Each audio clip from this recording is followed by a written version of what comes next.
ఏవైతే ఎన్నికల్లో చంద్రబాబు నాయుడు గారు సూపర్ 6 లో హామీ ఇవ్వడం జరిగింది, ప్రతి రైతు కుటుంబానికి 20,000 రూపాయలు ఎన్డీఏ ప్రభుత్వం సహాయం చేస్తుందని చెప్పి ఆ రోజు ఎన్నికల్లో హామీ ఇవ్వడం జరిగింది.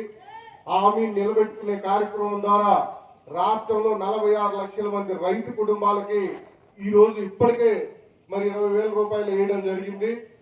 మరి అంతేకాకుండా పెద్ద ఎత్తున రైతు కుటుంబాలను ఈరోజు చంద్రబాబు నాయుడు గారి ప్రభుత్వం ఆదుకుంటుందని నేను తెలియజేస్తున్నా. రాష్ట్రం పెద్ద ఎత్తున ఆర్థిక ఇబ్బందుల్లో ఉన్న, కష్టాల్లో ఉన్న, ఆర్థికంగా వెసులుబాటు లేకపోయినా 9,000 కోట్ల రూపాయలు ఈరోజు రాష్ట్ర ప్రభుత్వం రైతులకు అందిస్తుందని చెప్పి నేను తెలియజేస్తున్నా. మరి ఆగస్టు 2వ తారీఖు 7,000 రూపాయలు ఇవ్వడం జరిగింది. నవంబర్ 18వ తారీఖు మరి 7,000 రూపాయలు ఇవ్వడం జరిగింది. ఈరోజు మరి మళ్ళా 6,000 రూపాయలు రైతుల ఖాతాల్లో వేసుకోవడం జరిగింది. ఈరోజు ప్రధానమంత్రి గారు అస్సాంలో మరి ఈ కార్యక్రమాన్ని ప్రారంభిస్తే గౌరవ ముఖ్యమంత్రి చంద్రబాబు నాయుడు గారు కృష్ణా జిల్లా గన్నవరం నియోజకవర్గంలో ఈ కార్యక్రమాన్ని ప్రారంభించడం జరిగింది. మన ప్రీతం నాయకులు, స్థానిక శాసనసభ్యులు ఈరోజు సిరిగిరిపాడు గ్రామంలో ఈ కార్యక్రమాన్ని నిర్వహించడం ఎంతో సంతోషంగా ఉందని నేను తెలియజేస్తున్నా. ఇప్పటికే రామజిరెడ్డి గారు పెద్దలు చెప్పడం జరిగింది. మరి తెలుగుదేశం ప్రభుత్వం అధికారంలోకి వచ్చినాక ఈ ప్రాంతంలో రైతాంగానికి, రాష్ట్రంలో రైతాంగానికి ఎంత మేలు జరుగుతుందని చెప్పి తెలియజేయడం జరిగింది. సబ్సిడీతో ఎరువులు, విత్తనాలు ఇవ్వడమే కాకుండా మరి డ్రిప్పులు, సింకర్లు, భారతదేశంలో ఎరువుల కొరత ఉన్నప్పటికీ ఆంధ్రప్రదేశ్ రాష్ట్రంలో ఎక్కడ ఎరువుల కొరత లేకుండా ప్రతి పిఎస్సిఎస్ లో కానీ మరి సచివాలయాల్లో కానీ ఈరోజు ఎరువులు ఇచ్చి రైతులను ఆదుకోవడం మరి తెలుగుదేశం ప్రభుత్వానికి మాత్రమే సాధ్యమైందని నేను తెలియజేస్తున్నా. రాష్ట్రంలో పెద్ద ఎత్తున సాగునీటి ప్రాజెక్టులు పూర్తి చేసి మరి రైతాంగానికి ప్రతి ఎకరాకి నీరిచ్చే కార్యక్రమాన్ని ఈ రోజు రాష్ట్ర ప్రభుత్వం తీసుకుంటుందని నేను తెలియజేస్తున్నా.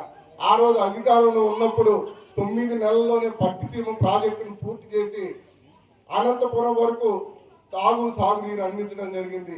పోలవరం ప్రాజెక్టును కూడా పోయిన మన ప్రభుత్వంలో 70% పూర్తి చేసి మరి రాబోయే 3 సంవత్సరాల్లో పోలవరం ప్రాజెక్టును పూర్తి చేయడం మరి చంద్రబాబు నాయుడు గారి ప్రభుత్వం కృత నిశ్చయంతో ఉంది. రాబోయే 2-3 సంవత్సరాల్లోనే పోలవరం ప్రాజెక్టును జాతికి అంకితం ఇచ్చే కార్యక్రమాన్ని మన చంద్రబాబు నాయుడు గారు తీసుకుంటారు. ఆ ప్రాంతంలో ఉన్న రైతాంగానికి సాగునీరు ఇచ్చే, పెద్ద ఎత్తున రైతాంగానికి మేలు జరిగే కార్యక్రమం పోలవరం ప్రాజెక్టు పూర్తి చేసే విషయం అని చెప్పి నేను తెలియజేస్తున్నా. మరి మన పక్కనే ఉన్న వెలుగోడు ప్రాజెక్టును కూడా రాబోయే రోజుల్లోనే మరి ఇప్పటికే 2-3 సార్లు చంద్రబాబు నాయుడు పర్యటించడం జరిగింది. అది ప్రాజెక్టు కూడా పూర్తి చేస్తే మన పక్కనున్న జిల్లాల్లో రైతాంగాన్ని ఆదుకునే కార్యక్రమం కూడా తెలుగుదేశం పార్టీ, చంద్రబాబు నాయుడు గారు తీసుకుంటారని నేను తెలియజేస్తున్నా. మరి మన ప్రాంతంలో ఉన్న సాగునీటి ప్రాజెక్టులు పూర్తి చేయాలని చెప్పి ఇంతకు ముందు ఎన్నో ప్రభుత్వాలు అధికారంలోకి వచ్చిన ప్రాజెక్టును పూర్తి చేయడం విఫలమైపోవడం జరిగింది. మరి వర్కబుల్ సెల్ ప్రాజెక్టు పూర్తి చేయడం లేదు. మరి అనుమతులు వచ్చినా ఇంకా కొంచెం వెనకడుగేస్తున్నారు. అది రైతాంగాన్ని తప్పుదో పట్టించే కార్యక్రమం జరుగుతుంది.